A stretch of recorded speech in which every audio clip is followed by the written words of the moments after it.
Hey dudes and dudettes, it's me, Uncle Herbie, and we're out here for another day at the park. I have Pepper off the leash already. I think I'm just going to leave her there while we have our chat today. I'm not going to walk around too much. It's another somewhat overcast day in Phoenix. You know, a lot of people ask me, why do you live in Phoenix? Doesn't it get hot there? Yeah, that's our bed weather. And for about 5 months a year, it's hotter than hell. But here's the thing, that's our bed weather and you don't have to shovel it. It doesn't make potholes in the street. As long as you get your work done before 11:30 in the morning during the summer, you're good to go. And otherwise, for 7 to 8 months a year, it's the best weather in the world, as it is right now. It's 70 degrees and virtually no humidity and just a lovely day other than a little bit overcast.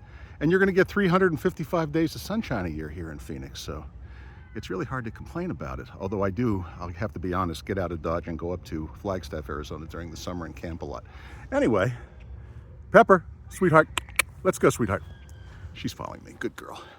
Anywho, what I wanted to talk about today, the news is more of the same, and as I said yesterday, it's a good idea not to watch too much news, because the whole point of the news isn't to inform you, it's to get you to watch more news and to lock into your cognitive biases and, basically get you hooked and work you up into a frenzy about things you can't do a fucking thing about.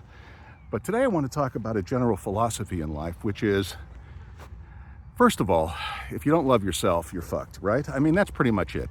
If you don't wake up in the morning and you don't love yourself, it's time to really think about it. I was thinking about this when I was thinking about the nature of anti-Semitism. You know, I'm Jewish and I don't practice, but that doesn't mean I don't feel strongly as a Jew. It's more of a racial thing. And Pepper, come here. Let's not wander off. Come, sweetheart, you're a good girl. She almost listens. Look at her listening to her daddy. Anyway,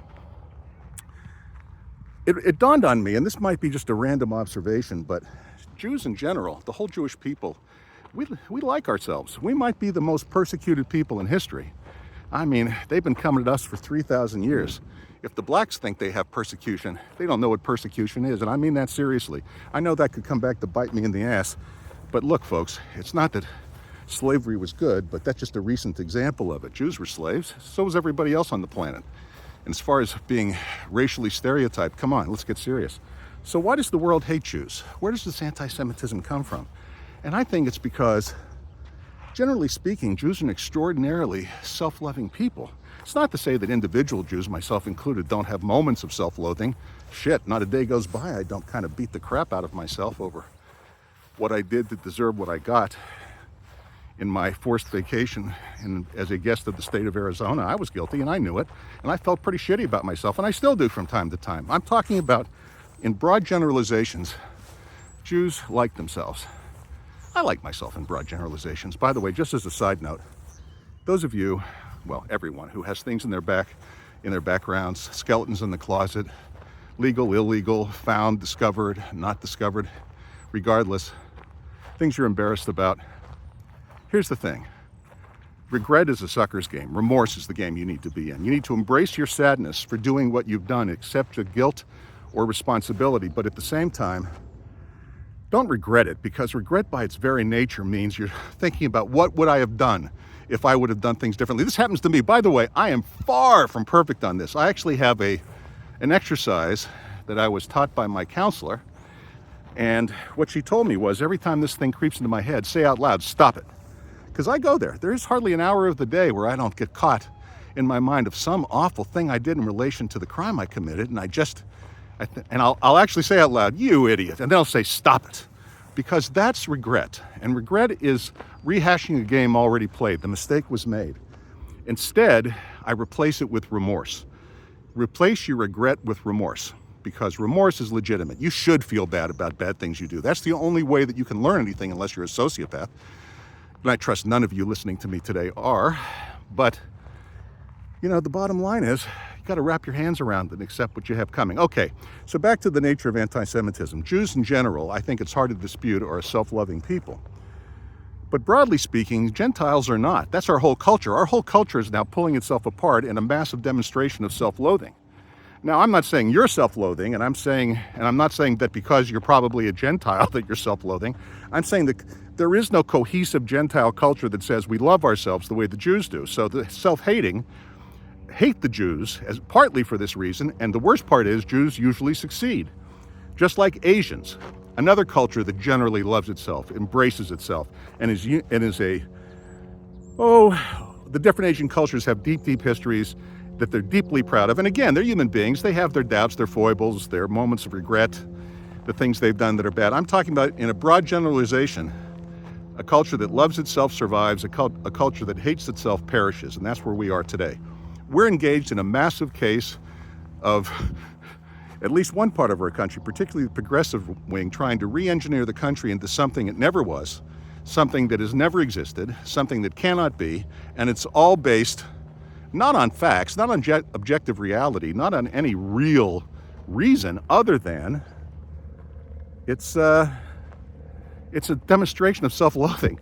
Why else would gender dysphoria be so big? I mean, if you liked yourself, you wouldn't be. It is impossible. Okay, let's use this as an example. It's impossible, for example, for two girls in the same high school, let alone two girls in the same family, let alone two girls in the same group, let alone 4 girls, 5 girls, 6 girls, all to become transgender. This is a social contagion, and what it's born of is their own self-loathing. And I'm going to say something that's not popular, but if you take a good long look at 99% of these are girls who, if we're being honest, are overweight, not particularly attractive, yada, yada, yada. And you know, what's missing in their lives isn't their gender, it's their father.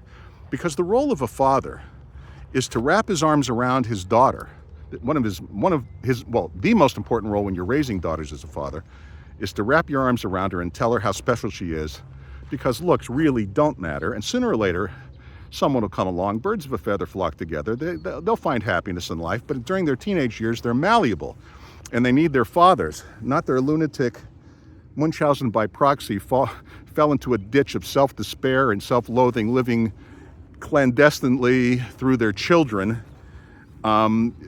That's what's going on here with this transgender thing. Anyway, how did I get into transgender when I started out in self-loving and self-hate? It's all connected. You get the point. The point today is, here's today's lesson to take away. Love the self-loving and hate the self-loathing. If someone hates themselves, do not have empathy for that. That is something, if you have empathy, you are feeding the fire of self-loathing. They need to pull themselves out.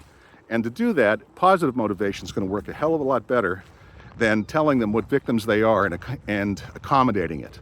That's just feeding and supplementing is not the right word. What's the word I'm looking for?